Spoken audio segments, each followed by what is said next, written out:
Merci Marie-Christine et merci beaucoup aux organisateurs de ces journées parce que vous pardonnerez au directeur du département des manuscrits, c'est surtout intéressé aux dations des manuscrits dans un premier temps. Et évidemment, d'avoir à vous rencontrer aujourd'hui m'a amené quand même à reprendre un peu plus largement ce qu'a été ce qu'est l'impact des dations, enfin l'utilité, le caractère extrêmement fructueux des dations pour les bibliothèques françaises. Le nombre de dossiers qui est traité pour les bibliothèques est très important. Une grande partie d'entre eux passent en instruction à la Bibliothèque nationale de France et environ 80% des dossiers qui reçoivent une réponse positive font que ils enrichissent les collections de notre établissement.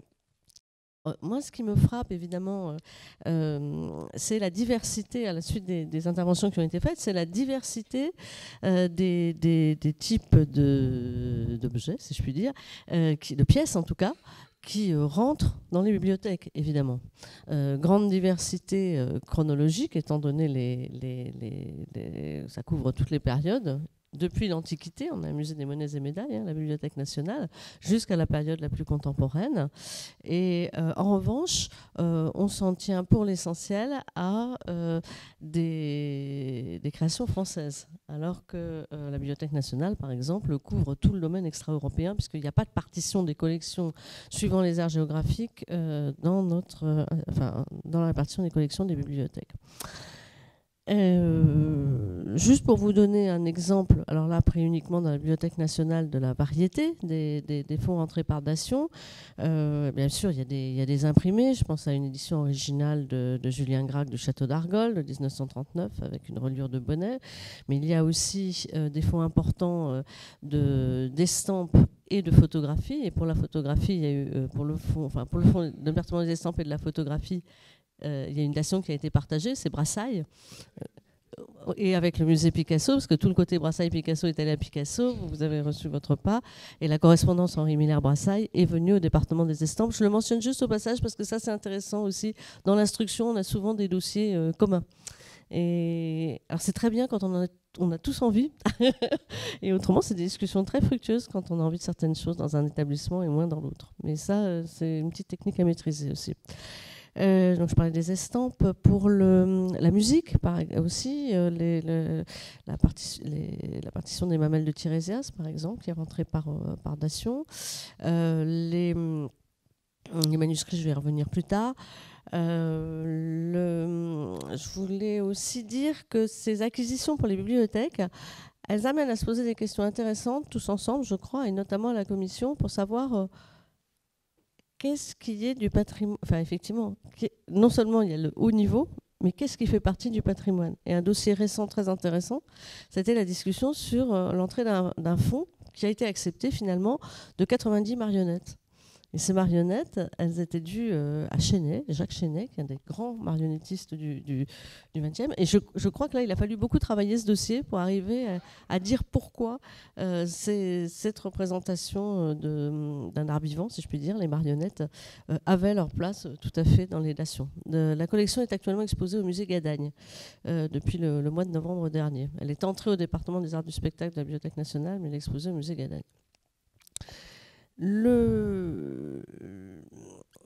Évidemment, les fonds de manuscrits littéraires sont, je pense, de loin ceux qui sont le plus enrichis pour ce qui est des bibliothèques par la dation et tout particulièrement celui du département des manuscrits. Ce qu'il y a, c'est que le département des manuscrits a des appétits assez gourmands, enfin, en tout cas, il exige un niveau de qualité extrêmement important. Pourquoi ? On considère que dans cette institution pluriséculaire, héritière des manuscrits des rois de France, le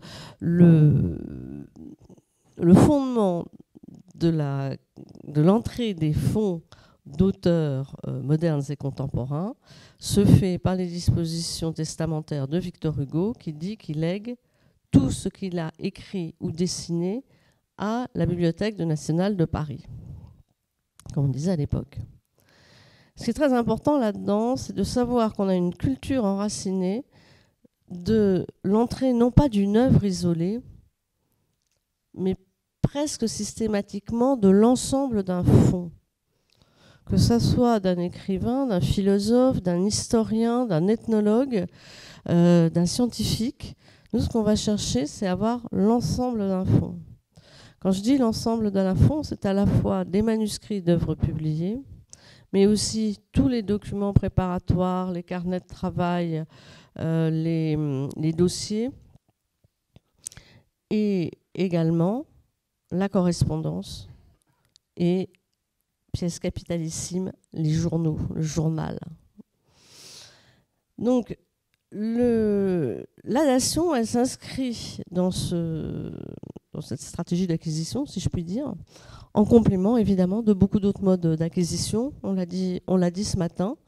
Et je vais juste peut-être en donner un ou deux exemples. Alors, un exemple que j'aime vraiment beaucoup, comme ça, il n'y a pas d'exemple que j'aime pas. Un exemple que j'aime vraiment beaucoup, c'est celui de l'œuvre de Claude Lévi-Strauss. Claude Lévi-Strauss, il traverse le siècle. Hein, il est mort à plus de 100 ans. Enfin, oui, à 101 ans, 2009. Et évidemment, la question se posait du devenir de tout ce qui avait été son univers de travail. La bibliothèque les livres imprimés étant un cas à part. On a beaucoup travaillé avec la famille Lévi-Strauss, avec Monique Lévi-Strauss. Ah oui, parce que pour la confidentialité sur nos fonds, évidemment,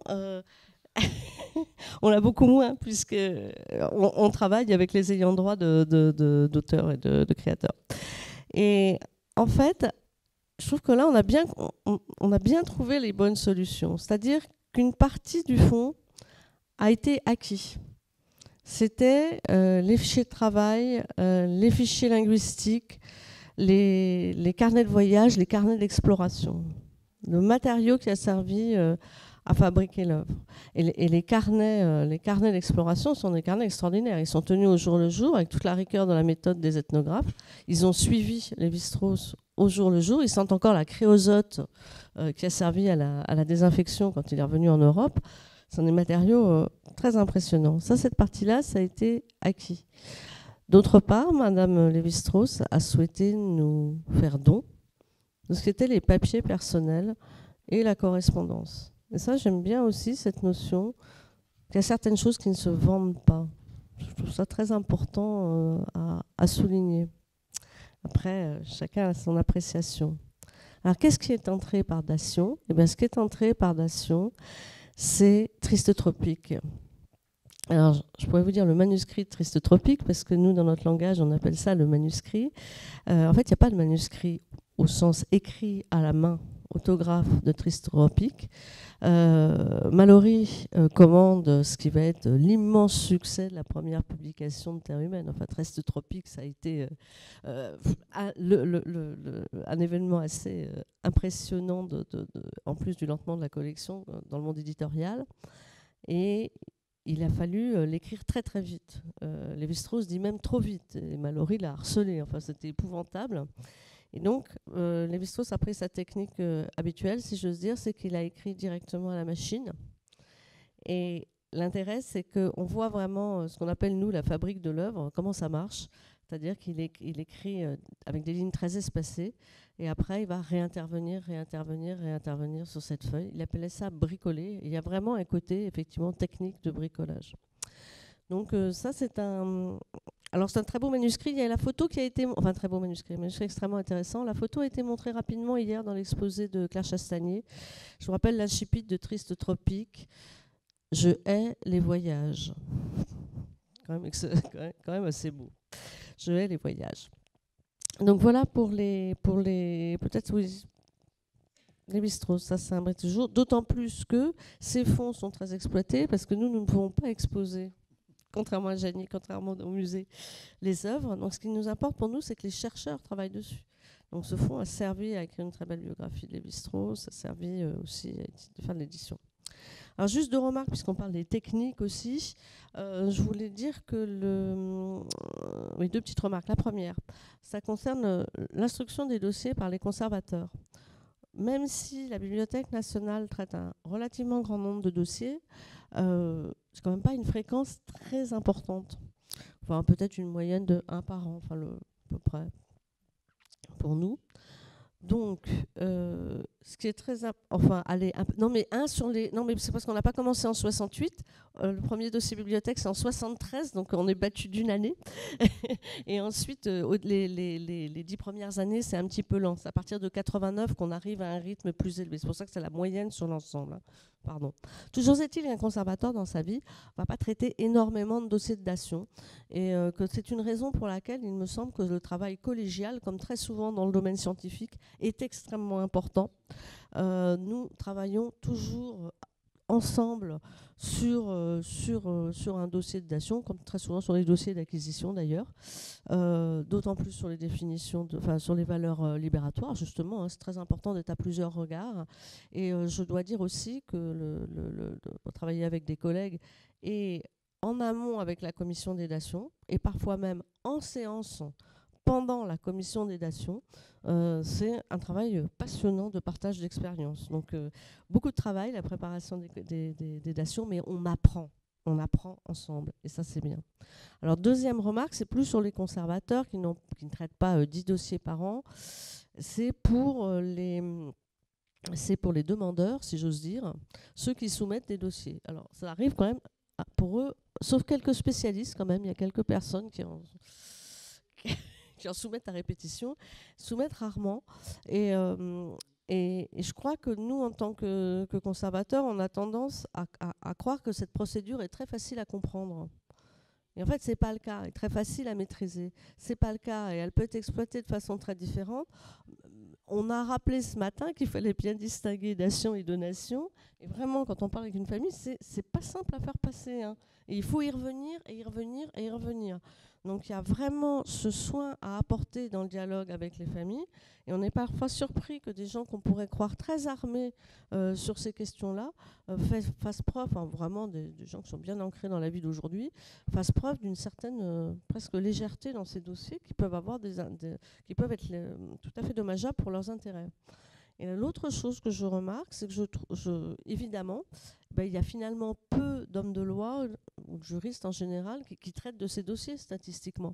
Et que de temps en temps, on aimerait pouvoir, alors que je crois qu'il y a beaucoup de juristes dans la salle, on aimerait pouvoir adresser des particuliers à des cabinets qui pourraient avoir une expérience plus solide pour prendre le temps d'expliquer à leurs clients dans quelle procédure ils s'engagent en complément avec nous. Parce que c'est vrai que nous, on est aussi à certains égards partie prenante, et moi je préfère vraiment voir des familles qui, je dirais pour les acquisitions, pour les donations, pour tout, hein, qui sont bien entourées par notaires et avocats quand c'est nécessaire.